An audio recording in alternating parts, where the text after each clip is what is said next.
اور اگر آپ اللہ کے احکامات کی خلاف ورزی کرتے ہیں تو پھر آپ جہنم میں جائیں گے۔ لیکن فرشتوں کے ساتھ ایسا نہیں ہوگا، کیونکہ انہیں تو یہ اختیار ہی نہیں دیا گیا، انہیں وہ آزادی دی ہی نہیں گئی جو انسانوں کو دی گئی ہے۔ تو اللہ نے ایک ایسی مخلوق بنائی ہے انسان کی صورت میں جو کہ آزاد ہے کچھ بھی کرنے کو۔ خدا کی بنائی گئی تخلیق میں مسئلہ نہیں ہے، اللہ سے غلطی نہیں ہوئی ہے۔ تو جو گناہ انسان کرتا ہے وہ انسان کی اپنی غلطی ہوتی ہے، اللہ کی غلطی نہیں ہو سکتی وہ، کیونکہ انسان ایسا اپنی مرضی سے کر رہا ہوتا ہے۔ ہاں، میں یہی پوچھ رہا ہوں کہ اللہ نے اگر ہمیں انسان ہی بنایا ہے تو ہمیں غلطی کرنے کی طاقت ہی کیوں دی ہے؟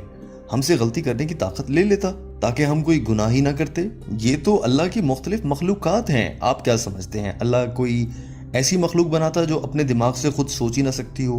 انسانوں کو تو سوچنے کو دماغ دیا گیا ہے۔ میں آپ کو یہ بتا رہا ہوں کہ آپ جو غلطیوں سے پاک مخلوق ڈھونڈ رہے ہیں اس کے لیے اللہ نے فرشتے بنا دیے ہیں۔ تو میں آپ سے یہ پوچھ رہا ہوں کہ کیا اچھا ہے ایک فرشتہ اللہ کی عبادت کرے یا اس کے احکامات کو مانے جبکہ اس کے پاس گناہ کرنے کی طاقت ہی نہیں ہے، اور دوسری طرف ایک انسان جس کے پاس نیکی کرنے کی بھی طاقت ہے اور گناہ کرنے کی بھی، جب وہ انسان اللہ کی عبادت کرے یا فرشتہ کرے، ان میں سے بہتر کون ہے؟ ہاں، میرے لیے تو اگر مجھے ایک دوسرا موقع ملتا ہے زندگی کا تو میں تو فرشتہ بننا چاہوں گا۔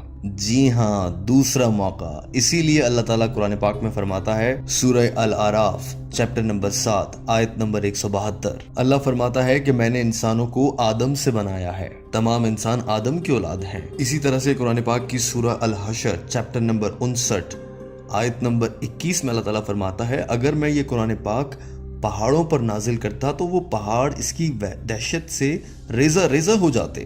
اسی طرح سے قرآن پاک میں اللہ تعالیٰ فرماتا ہے سورہ الاصحاب چیپٹر نمبر 33 آیت نمبر 72 میں کہ یہ انسان تھے جنہوں نے منتخب کیا کہ انہیں انسان بنایا جائے۔ آپ اور میں، ہم انسان بے وقوف تھے کہ ہم نے خود سے کہا کہ ہمیں انسان بننا ہے۔ لیکن یہاں پر میرا یہ سوال ہے کہ مجھ سے تو کسی نے نہیں پوچھا، آدم سے پوچھ لیا ہوگا اللہ تعالیٰ نے، مگر مجھ سے تو نہیں پوچھا۔ نہیں میرے بھائی، قرآن پاک کہتا ہے کہ ہر انسان سے پوچھا گیا ہے، اور ہماری یہ یادداشت جب ہم سے پوچھا گیا تھا وہ ہماری یادداشت ہمارے ذہن سے بھلا دی گئی ہے تاکہ وہ آزمائش برقرار رہے۔ اللہ تعالیٰ نے قرآن پاک میں فرمایا ہے کہ کیا تم انسان بننا چاہتے ہو؟ اگر انسان بنو گے تو تم ایک بڑی اور اچھی مخلوق کہلاؤ گے، اور اگر تم فرشتے بنو گے تو تم ایک چھوٹی مخلوق کہلاؤ گے۔ اگر آپ انسان نہیں بننا چاہتے تو مت بنیے، یہ قرآن پاک میں کہا گیا ہے۔ جی ہاں، یہی تو میرا آرگومنٹ ہے۔ پلیز مجھے اپنی بات مکمل کرنے دیں، اب آپ نے سوال پوچھا ہے تو مجھے جواب تو دینے دیں۔ اگر آپ بیچ میں بولیں گے تو میں کیسے سمجھا پاؤں گا؟ تو میں یہ کہہ رہا تھا کہ اللہ تعالیٰ نے قرآن پاک میں فرمایا ہے کہ ہم یہ انسان بیوقوف تھے جنہوں نے کہا کہ ہمیں انسان بننا ہے۔ اب ہم انسان بنے ہیں تو ہماری آزمائش تو ہوگی، فرشتوں کی آزمائش نہیں ہوتی ہے۔ اگر آپ اپنی آزمائش میں اس دنیا میں کامیاب ہو جاتے ہیں تو آپ فرشتوں سے بھی بہتر ہوں گے، اور اگر آپ اللہ کی نافرمانی کریں گے تو آپ فرشتوں سے نچلے درجے کی مخلوق ہو جائیں گے۔ اور ہمیں ہماری مرضی سے انسان بنایا گیا ہے، ہم سے پوچھ کر۔ اب آپ یہ کہہ رہے ہیں کہ مجھے یاد نہیں ہے، ہاں بھائی مجھے بھی یاد نہیں ہے کہ مجھ سے کب پوچھا گیا تھا، لیکن اللہ تعالیٰ بتاتا ہے کہ وہ یادداشت ذہن سے مٹا دی گئی تھی، اور یہ بات قرآن پاک میں ہے، میں قرآن پاک پر یقین رکھتا ہوں۔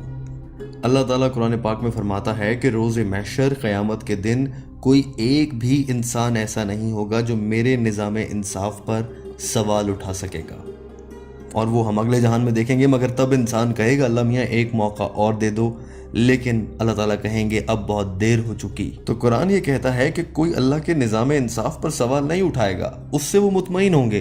ہاں، پھر وہ منتیں کریں گے کہ ہمیں واپس دنیا میں بھیج دو، لیکن تب تک بہت دیر ہو چکی ہوگی۔ اللہ نے ہمیں سارے موقع اس دنیا میں دے دیے ہیں۔ آپ ایک غلطی کرتے ہیں، اللہ تعالیٰ آپ کو موقع دیتا ہے کہ معافی مانگ لیں، اللہ آپ کو معاف کر دیتا ہے۔ آپ پھر غلطی کرتے ہیں، پھر معافی مانگ لیں، اللہ پھر معاف کر دے گا، لیکن ایک بار آپ مر جاتے ہیں تو پھر وہ واحد موقع ہوتا ہے۔ پھر آپ کا یہ سوال کہ اللہ نے انسان کیوں بنائے، تو کیونکہ یہ سب سے بہترین مخلوق ہے۔ آپ خود سوچیں، انسان آزاد ہیں سوچنے کو، اچھے برے کا انتخاب کرنے کو آزاد ہیں، ہم سوچ سکتے ہیں۔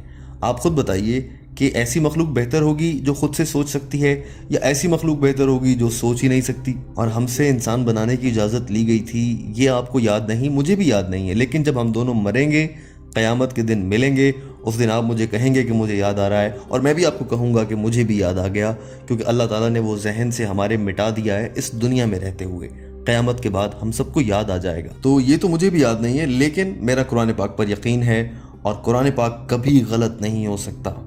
اور اگر آپ نے میرا وہ لیکچر سنا ہے جس میں میں نے کہا ہے، بتایا ہے کہ کس طرح سے قرآن پاک کا 80% حصہ بالکل سائنس سے مطابقت رکھتا ہے، باقی جو 20% ہے اس پر تنازع ہے، نہ وہ صحیح ہے نہ وہ غلط ہے، لیکن 80% بالکل ٹھیک ہے۔ تو میرا دماغ یہ کہتا ہے کہ جب کسی 100% میں سے 80% بات بالکل ٹھیک ہو، ثابت شدہ ہو، اور جو 20% ہے اس میں سے کچھ غلط ثابت نہ ہوا ہو، ہاں اس پر ڈیبیٹ جاری ہو، تو میرا دماغ یہ کہتا ہے کہ ہاں یہ 20% بھی ٹھیک ہوگا، اور اسی طرح سے قرآن پاک 100% بالکل ٹھیک کتاب ہے۔ میں ایک سائنسی سوچ رکھنے والا آدمی ہوں، میں ایک فلسفے کو سمجھنے والا آدمی ہوں۔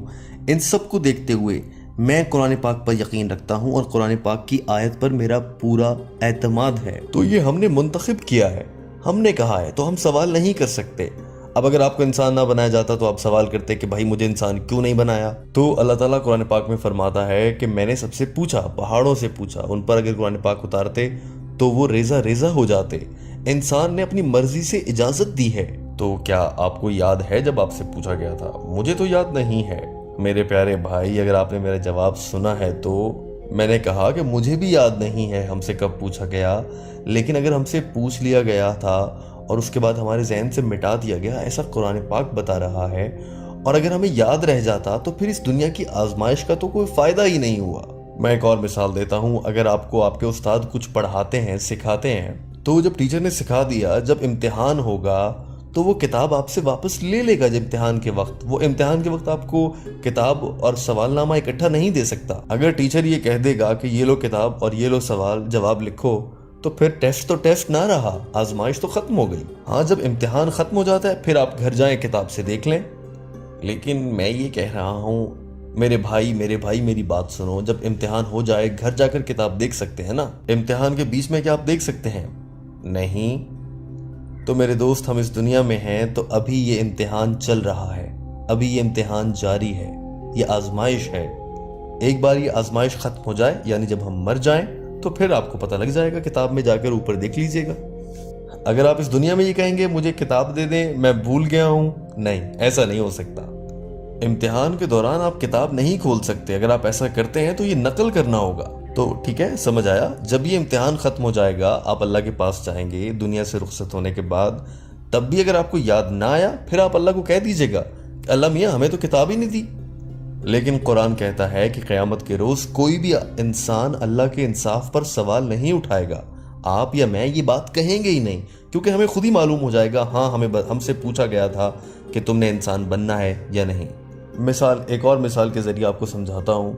اگر کوئی بچہ میڈیکل کالج میں داخلہ لینا چاہتا ہے، اسکول میں پڑھنے والے ہزاروں بچوں میں سے سارے تو میڈیکل کالج میں داخلہ نہیں لیتے، کوئی 1 ہوتا ہے، 5% ہوتے ہیں، 1% ہوتا ہے، انہیں میڈیکل کالج میں داخلہ ملتا ہے۔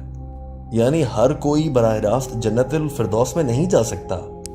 کیوں نہیں جا سکتا؟ یہی میں جاننا چاہتا ہوں۔ یہ ویسا ہی ہے جیسے میں نے آپ کو کہا ہر کوئی تو میڈیکل کالج میں نہیں جاتا، جو کوالیفائی کرتا ہے وہی میڈیکل کالج میں جاتا ہے، جنت میں وہی جاتا ہے جو اللہ کے احکامات پر عمل کرتا ہے۔ دوستو، آپ نے اس ویڈیو میں ڈاکٹر ذاکر نائک کے جواب کا پہلا حصہ سن لیا۔